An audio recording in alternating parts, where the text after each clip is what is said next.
Au nom du Père et du Fils et du Saint-Esprit, Amen. Frères et sœurs bien-aimés, la liturgie de ce dimanche coïncide avec la fête de la dédicace de la basilique du Latran à Rome.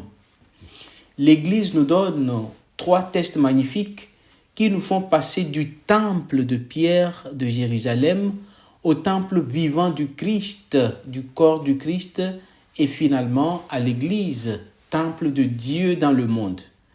Ce dimanche nous fait découvrir ce qu'est vraiment une église. Une église n'est pas simplement un bâtiment sacré, c'est un signe visible de la présence de Dieu au milieu de son peuple. Dans la première lecture tirée du livre du prophète Ézéchiel au chapitre 47, le prophète a eu une vision. Du côté droit du temple de Jérusalem jaillit une source d'eau. Elle coule vers la plaine du Jourdain, se transforme en fleuve et partout où elle passe, la vie renaît. Tout ce que cette eau atteignait était sauvé selon le récit du prophète. C'est une image splendide de la grâce de Dieu, de cette vie qui vient de lui et qui irrigue le monde. Pour nous chrétiens, chers frères et sœurs, cette eau jaillissante du temple préfigure le Christ, dont le côté ouvert sur la croix laisse couler le sang et l'eau. Et dans la perspective des pères de l'Église, c'est la naissance de l'Église et des sacrements. De son côté transpercé donc naît l'Église, comme cette source vivante qui traverse les siècles et restaure la création blessée. Chaque fois que nous célébrons les sacrements, chers frères et sœurs, chaque fois qu'une âme se tourne vers Dieu, cette eau vive jaillit à nouveau. Elle purifie, elle guérit, elle fait fleurir les désirs de nos cœurs et de nos vies. Saint Paul franchit un pas décisif dans la deuxième lecture d'aujourd'hui, tirée de la première lettre aux Corinthiens. Vous êtes le sanctuaire de Dieu, vous êtes le temple de Dieu. Le vrai temple de Dieu, chers frères et sœurs, ce ne sont pas les pierres de Jérusalem, mais les croyants eux-mêmes. Vous êtes la maison que Dieu construit. Vous êtes le sanctuaire de Dieu et l'Esprit de Dieu habite en vous. C'est une parole magnifique, mais aussi très exigeante. Être un sanctuaire, cela veut dire porter Dieu en soi. Nos corps, nos cœurs, nos vies deviennent le lieu de sa présence. Alors la question nous est posée. Quel visage de Dieu votre vie donne-t-elle à voir? Sommes-nous des temples ouverts où l'eau de la grâce peut couler, ou bien des temples fermés, craqués, où la source est étouffée? Paul ajoute, si quelqu'un détruit le sanctuaire de Dieu, Dieu le détruira. Autrement dit, prenons soin de la vie divine en nous, respectons la dignité de nos frères et sœurs, car chacun d'eux est un tabernacle vivant de Dieu. Venant à l'évangile de ce jour, chers frères et sœurs, Jésus chasse les marchands du temple. Nous sommes au 2e chapitre de l'évangile selon Jean. Ce geste, souvent mal compris, n'est pas une explosion de colère humaine. C'est un acte prophétique. Il dénonce une religion réduite au commerce, où l'esprit de dévotion est transformé en mentalité mercantile, où on croit acheter la bénédiction de Dieu avec un bien matériel. Jésus annonce une révolution. Détruisez ce temple et en 3 jours, je l'élèverai. Et Saint Jean précise, il parle du sanctuaire de son corps. Le temple véritable, c'est le Christ lui-même, parce qu'en lui habite toute la plénitude de Dieu. C'est en son corps offert, livré, ressuscité que Dieu rencontre désormais les hommes. Le lieu de la présence divine, c'est la personne du Christ, et désormais, tous ceux qui vivent unis à lui deviennent eux aussi des temples vivants.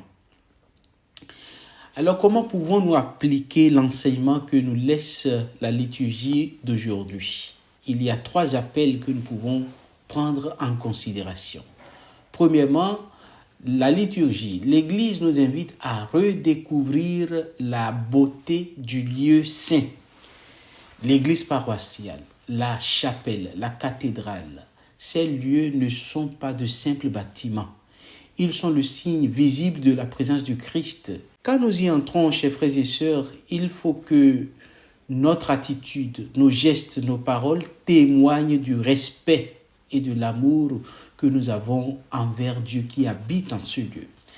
Très souvent, dans l'église, nous sommes distraits. Très souvent, nous bavardons dans l'église, nous parlons allègrement comme si la présence de Dieu n'y était pas. Nous sommes même parfois prêts à nous faire marcher là-dessus, pourvu que cette autorité reconnaisse notre révérence à son endroit.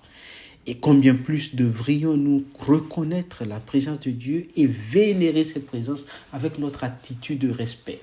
Très souvent, nous sommes distraits dans l'église, nous bavardons, nous ne prêtons pas la révérence nécessaire.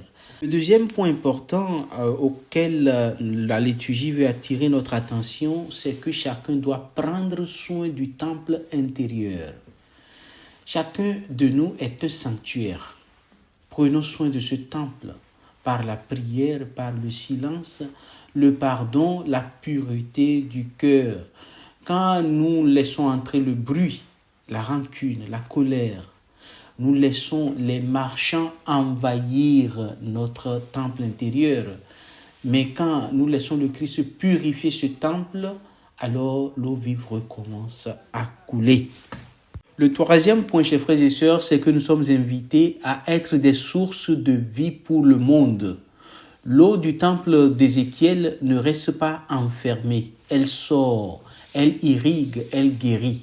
De même, la foi ne doit pas rester dans nos églises. Le chrétien est envoyé en mission pour être source d'espérance dans sa famille, dans son lieu de travail, dans sa société. Là où il passe, la vie doit refleurir. C'est à cette seule condition que notre pratique de la foi peut révéler la religion du Christ comme étant une religion qui porte l'espérance, qui porte la joie, contre les opinions des penseurs qui retiennent que le christianisme nie la joie, réduit l'élan vital et réduit l'homme justement en esclave. Ça, c'est une accusation des plus graves et la manière dont nous vivons doit démontrer le contraire de cela. Frères et sœurs, nous sommes le temple de Dieu, le lieu où son esprit habite et d'où jaillit son eau vive. Demandons au Seigneur de purifier nos cœurs comme Jésus purifia le temple, de ranimer en nous la source de sa grâce et de faire de nos vies des sanctuaires de lumière et de paix, où les autres puissent rencontrer la présence du Dieu vivant. J'ai vu l'eau vive jaillissant du temple et tous ceux que cette eau atteignait furent sauvés. Que cette eau vive jaillisse aussi dans nos vies. Amen. Au nom du Père et du Fils et du Saint-Esprit. Amen.